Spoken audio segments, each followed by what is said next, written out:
It's always difficult doing a road test of any vehicle just by climbing in it, going on a little trip somewhere, driving it a bit through traffic, particularly four-wheel drive, because four-wheel drive, by its very nature, should be able to handle an off-road trip or whatever, an extended trip, an adventurous trip, and do it well. So I've taken the Fortuner here to the Richtersveld, 6 days, and I've bashed the living daylights out of it.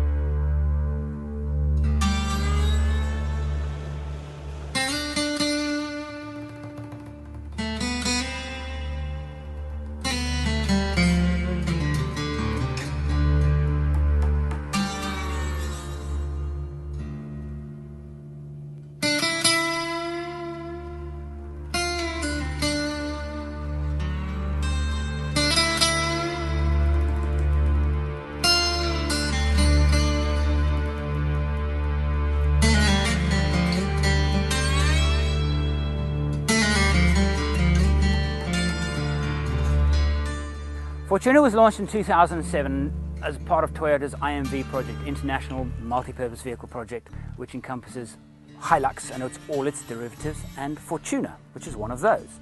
So for all intents and purposes, this part up to probably here-ish is same as Hilux, and from here to the back is very different from Hilux. But as a package, you'll be forgiven for thinking that this is a station wagon Hilux. It doesn't behave like a station wagon Hilux. It doesn't feel like one. It doesn't drive like one. It's much, much better in a whole lot of ways as a family transport than a Hilux. I chose to test the Fortuner in the Richtersveld for a couple of reasons.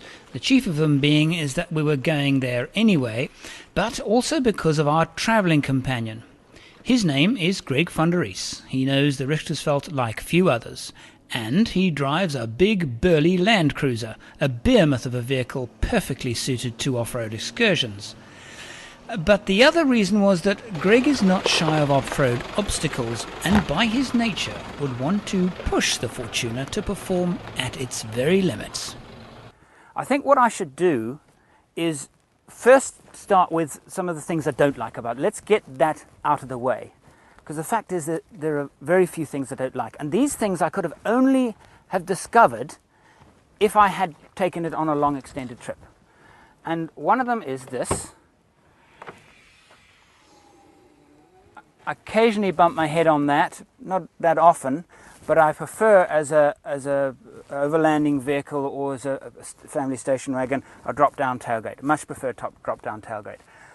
Nothing else. This other thing, which is probably the thing that annoyed me the most during the trip, the roof line is quite low.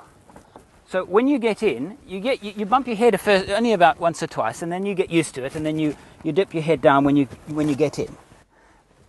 Comfortable nice driving position, but this here, when rocking around off-road, this handle has smacked me in the side of the head a couple of times. But the modification I'd make is I'd just remove it. Problem gone. The D4D 3-litre turbo diesel is a revelation. I have never driven any engine, let alone a turbo diesel, that can pull at such low RPM.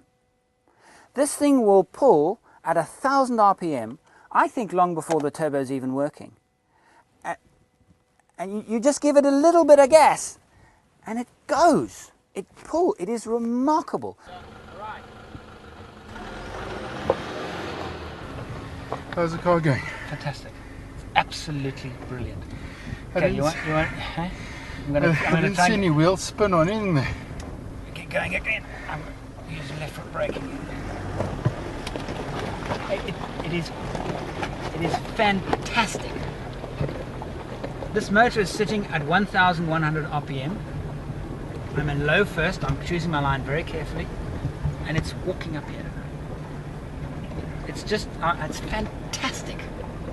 It's so easy to keep the revs constant. There's a bad bit ahead. Probably the worst bit of all ahead.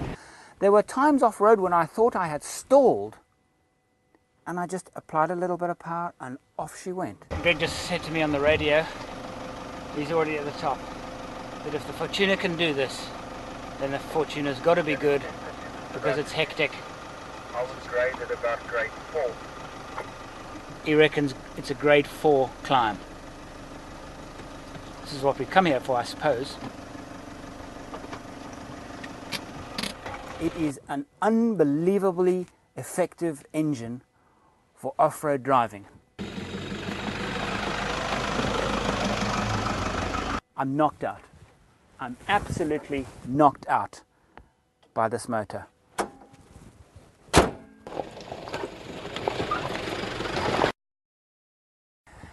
The 2009 facelift, what did they do to it? Well, I think they probably applied themselves in correcting a question mark over Fortuna. The question mark being its stability. There was somebody who had a Fortuna that rolled it. He was carrying a very heavy trailer. He rolled it on corrugations. He put something on the internet. A few other people followed and said, yes, we've had a few problems with the stability of our Fortuna. My theory was that it was an owner-induced problem, and that the Fortuna perhaps is more sensitive than most to tire pressures, and it particularly doesn't like hard tire pressures on the rear axles on corrugations. And I think I'm correct. But I'll tell you something, this vehicle, 2.3 at the front, 2.4 at the back, reasonable load, it is as stable as any car on corrugations and on gravel road as I have ever driven. It's not just stable, it's very stable. In the 2009 facelift, they added a skid control. And yesterday I put it to the test, to the extreme. It works well. I don't think it works brilliantly. I've driven other vehicles with skid controls that work more effectively and quicker than this. But I promise you this car is not unstable on gravel roads. Not a bit of it. With the facelift, they added a few things that I'm not crazy about, and one of them is they put 17-inch wheel rims. Now, 17-inch wheel rims means that my choice of off-road tyre is not that good. The standard tyres, I must say, are good. This is a South African assembled vehicle, and they've sourced a tyre from a local distributor, and it's a good one. It's a good all-terrain tyre, but it is 17-inch. Now, you can see here by the damage that we have caused that we've pushed the vehicle to its limits. This running board is not particularly well designed for off-road use. You lose a lot of clearance. What it's done for us though, it's protected the bodywork. What would I do? I'd remove this and I would put something called a rock slider. It's basically a very, very heavy steel beam underneath here. It's got a little step on it, so it also acts as a step, and it protects the bodywork, and also if you do rest the vehicle on it, they don't get damaged. A suspension lift, I would say you wouldn't need much more than 50 or 60 millimeters. These things are available in 4x4 equipment centers. Raise the suspension by that much. Replace the 17-inch rims with a 16-inch and a higher profile all-terrain tire. Chuck on a roof rack, bull bar if you like. Magic. This would be an awesome off-road plaything. So in conclusion, with a Fortuna, I would say you're getting exactly what you think you're getting.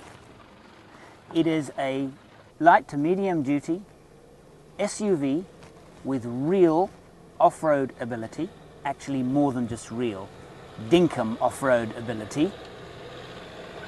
A great engine, fantastic gearbox. I feel a bit silly actually. I can't actually think I don't know when I've last tested a vehicle, particularly having taken one on an extended trip where I've pushed the vehicle, where I've come back so utterly satisfied in the performance of the car. I can't think of another time.